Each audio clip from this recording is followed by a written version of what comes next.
Morning दोस्त revision classes में आप लोग का स्वागत है।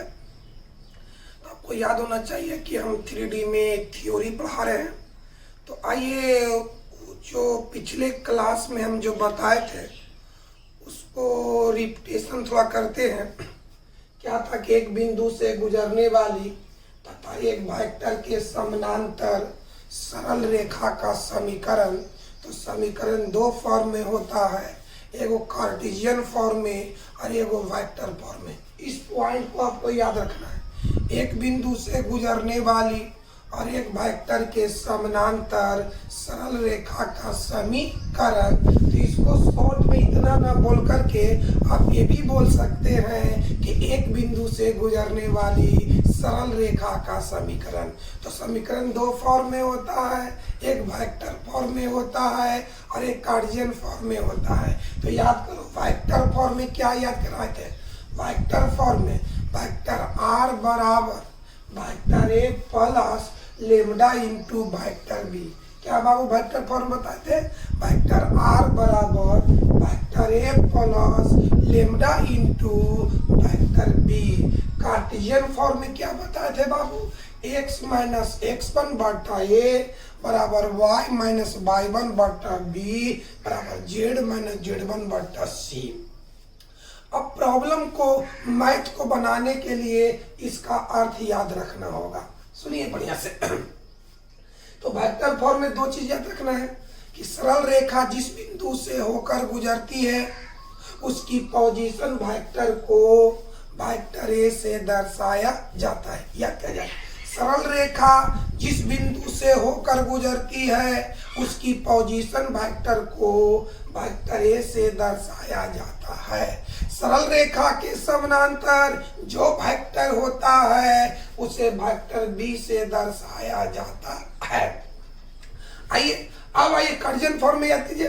सरल रेखा जिस बिंदु से होकर गुजरती है उसके नियामक को x1, y1, z1 से दर्शाया जाता है। सरल रेखा के समानांतर जो वेक्टर होता है उसके दिक् अनुपात को a, b, c से। एक बार ऊपर से और आइए।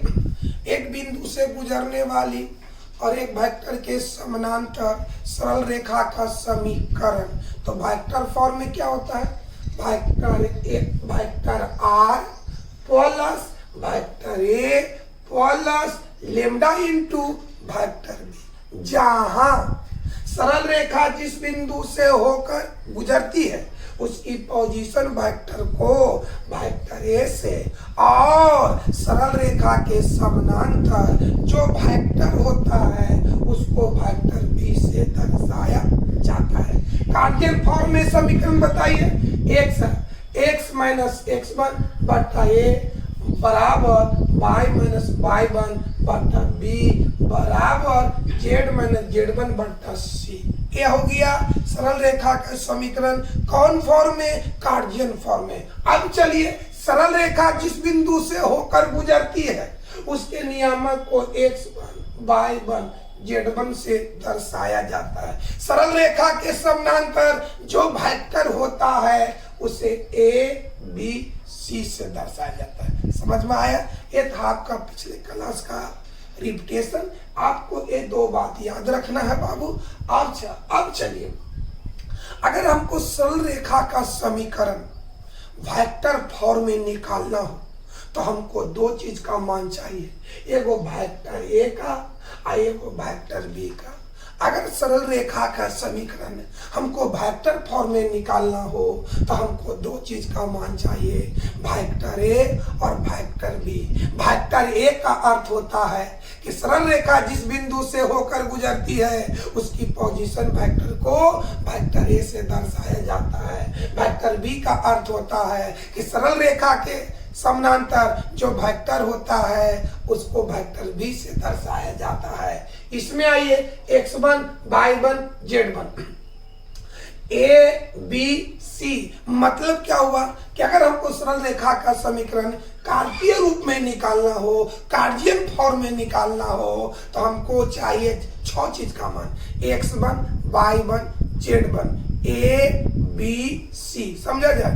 वेक्टर फॉर्म में निकालना हो तो तो दो चीज का मान चाहिए, वेक्टर ए और वेक्टर बी।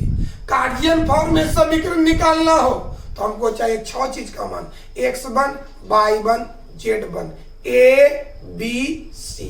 अब चलिए x1 y1 z1 क्या है, तो सरल रेखा जिस बिंदु से होकर गुजरती है उसके नियामक को x1 y1 z1 से दर्शाया जाता है।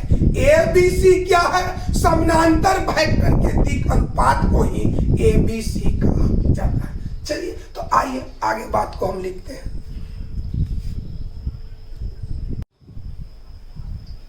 चलिए बाबू देखिए, ये सब पॉइंट को याद रखना होगा ताकि आप प्रॉब्लम बना सके। देखिए जहाँ अभी तो हम वेक्टर फॉर्म और कार्डियन फॉर्म इक्वेशन निकाले, ये 4 पॉइंट याद रखना होगा। जहाँ सरल रेखा जिस बिंदु से होकर गुजरती है उसके पोजीशन वेक्टर को वेक्टर ए से तथा उसके नियामक को, किसके नियामक, जिस बिंदु से होकर गुजरती है उसके नियामक को x1 y1 z1 से दर्शाया जाता है। याद कीजिए, सरल रेखा जिस बिंदु से होकर गुजरती है उसकी पोजीशन वेक्टर को वेक्टर ए से तथा नियामक को x1 y1 z1 से दर्शाया जाता है। दूसरा पॉइंट याद रखें, सरल रेखा के समानांतर वेक्टर को वेक्टर बी से और समानांतर वेक्टर के दिक् अनुपात को ए बी सी से दर्शाया जाता है। याद हो रहा है भाई, कई बार बात बता रही है, आपको याद होना चाहिए। अगर याद नहीं रहेगा तो प्रॉब्लम नहीं बनेगा। आइए एक दो तीसरा चौथा पॉइंट याद रखना है कि सरल रेखा का समीकरण वेक्टर फॉर्म में निकालने के लिए हमको 2 चीज का मान चाहिए, वेक्टर ए और वेक्टर बी का। अगर क्वेश्चन में कह दे कि सरल रेखा का समीकरण वेक्टर फॉर्म में निकालिए तो पहले देखिए कि 2 चीज का मान है कि नहीं है, एगो वेक्टर ए का, एगो वेक्टर बी का। अब चलिए सरल रेखा का समीकरण कार्डियन फॉर्म में निकालने के लिए आपको 6 चीज का मान चाहिए, x1 y1 z1 A B C. याद हो गया। वेक्टर फॉर्म में निकालने के लिए 2 चीज का, वेक्टर ए और वेक्टर बी का। कार्डियन फॉर्म में निकालने के लिए आपको 6 चीज का मान चाहिए, x1 का, y1 का, z1 का और ए बी सी। आइए तो इससे रिलेटेड हम एक प्रॉब्लम बनाते हैं बाबू।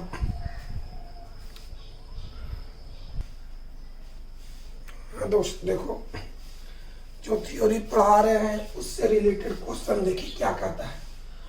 बिंदु इतना से जाने वाली तथा इतना के समानांतर रेखा का समीकरण। अब सुनिए, रेखा का सदिश तथा कार्तीय समीकरणों को ज्ञात करें।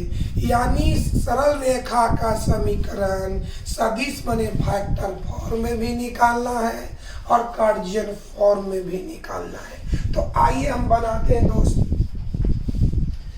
सॉल्व।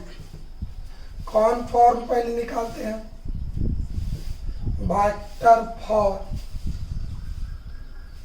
वेक्टर फॉर्म में चलिए, तो वेक्टर फॉर्म में सरल रेखा का समीकरण निकालने के लिए हमको 2 चीज चाहिए, वेक्टर ए और वेक्टर बी।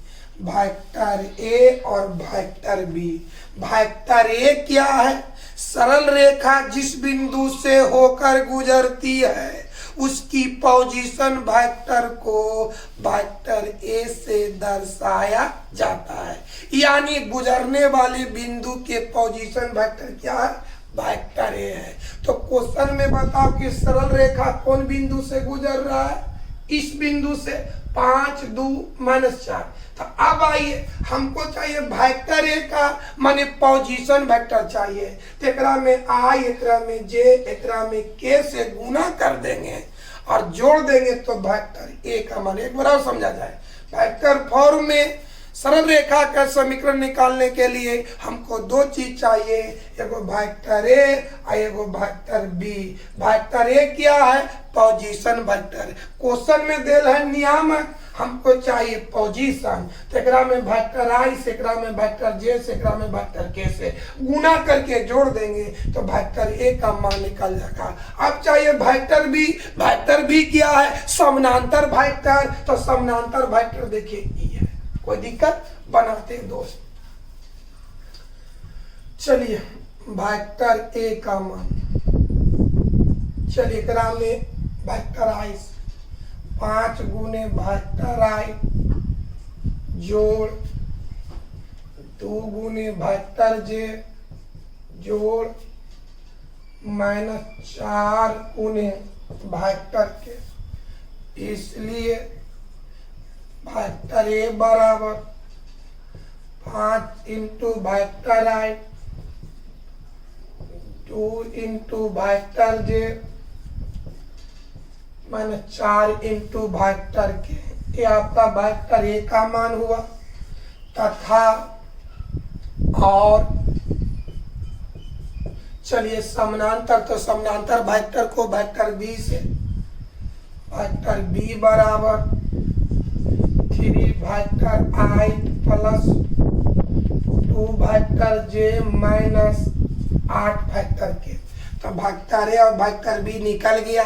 तो हमको समीकरण चाहिए, समीकरण निकालना है कौन फॉर्म में, वेक्टर फॉर्म में। तो याद करो वेक्टर फॉर्म में एक बिंदु से गुजरने वाली सरल रेखा का समीकरण क्या होगा, वेक्टर आर बराबर vector A plus lambda into vector B. चलिए इसलिए लिखते हैं, इसलिए सरल रेखा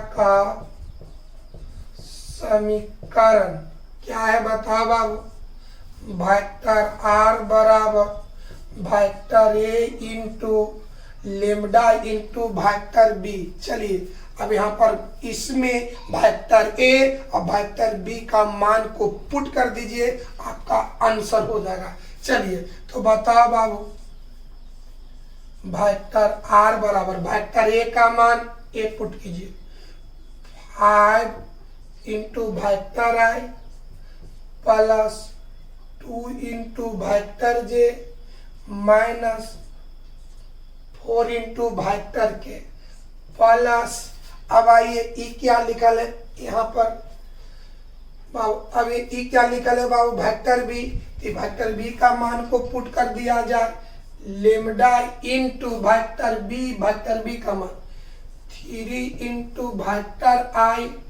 प्लस 2 इंटू वेक्टर जे -8 इंटू वेक्टर के। कुछ नहीं किए हैं, खाली हम वेक्टर ए और वेक्टर बी के जगह मान रख दिए हैं। यही आपका हो गया सरल रेखा का समीकरण वेक्टर फॉर्म में, एक आंसर हो गया। अब चलिए इसको बढ़िया से देखिए बाबू, कोई दिक्कत है बाबू, सिर्फ हम कुछ नहीं किए हैं, खाली वेक्टर ए और वेक्टर बी का मान को रख दिए हैं, वही आंसर होगा। अब चलिए कार्टेशियन फॉर्म में मिटाते हैं। चलिए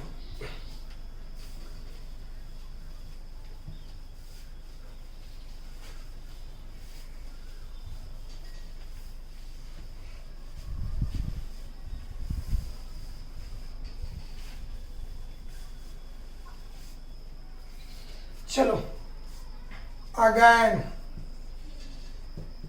ये आपका क्वेश्चन ही नहीं कि दोबारा उतार लीजिएगा।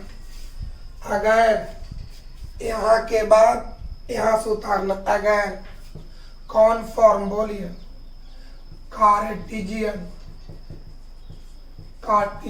फॉर्म, यानी हमको कार्टेशियन फॉर्म में समीकरण निकालना है। तो अभी याद करवाए हैं, कार्टेशियन फॉर्म में समीकरण निकालने के लिए 6 चीज का मान चाहिए, x1 y1 z1, x1 y1 z1, और कहते हैं a b c। x1 y1 z1 क्या है, सरल रेखा जिस बिंदु से होकर गुजरती है उसके नियामक को x1 y1 z1। तो रेखा इस बिंदु से होकर गुजरती है, यही बिंदु से ना, तब इसको कहेंगे x1 y1 z1। अब आइए ए बी सी क्या है, तो समानांतर वेक्टर के दिक् अनुपात को ए बी सी, तो समानांतर वेक्टर ई है ना बाबू। तो इसके दिक् अनुपात, तो याद करो वेक्टर का दिक् अनुपात कैसे निकाला जाता है, तो आई जे के का जो गुणांक होता है वही दिक् अनुपात। तो बताइए आई का गुणांक 3, जे का गुणांक 2, 8 का के का गुणांक -8। तो बता दिक् अनुपात को ए बी सी, तो ए का मान हो गया 3, बी का मान हो गया 2, सी का मान हो गया -8। फिर समझा जाए, यहाँ से गुजरने वाले बिंदु के नियामक को x1 y1 z1, यानी ये हो गया x1 का मान, ये हो गया y1 का मान, ये हो गया z1 का मान। Vector i, vector j, vector k का जो गुणांक होता है उसको दिक् अनुपात, तो यहाँ गुणांक 3 है, 2 है, -8 है, यानी दिक् अनुपात 3, 2, -8। तो बता को जिस ए बी सी से, तो ए का मान 3, बी का मान 2, सी का मान -8। आइए बनाते दोस्त, देखा जाए तो बउआ यहाँ पर क्या होगा, x1 का मान 5, y1 का मान 2, z1 का मान -4। ये क्या हो गया 3, बी क्या हो गया 2, सी क्या हो गया -8। इसलिए सरल रेखा का समीकरण क्या होगा, कार्टेशियन फॉर्म में x - x1 बटा a, y - y1 बटा b, z - z1 बटा c। चलिए x1 का मान कितना 5, a का मान 3, y1 है 2, b कितना है 2, z1 का मान -4, c कितना है -8। अब आइए यहाँ लिख देते छोटू। चलिए इसलिए x - 5 बटा 3, y - 2 बटा 2, माइनस प्लस, z + 4 बटा -8। ये आपका हो गया आंसर। कोई दिक्कत है देख लीजिए, जो थ्योरी पढ़ाए सबसे पहले तो जो थ्योरी पढ़ाए उसको आपका अर्थ याद रखना होगा। इसीलिए बार बार जब भी क्लास पढ़ा रहे तो उसको बार बार लिख रहे हैं, इसको एकदम याद होना चाहिए ताकि अपना, जब तक याद नहीं रहेगा आपसे नहीं बनेगा। एक नजर देखा जाए।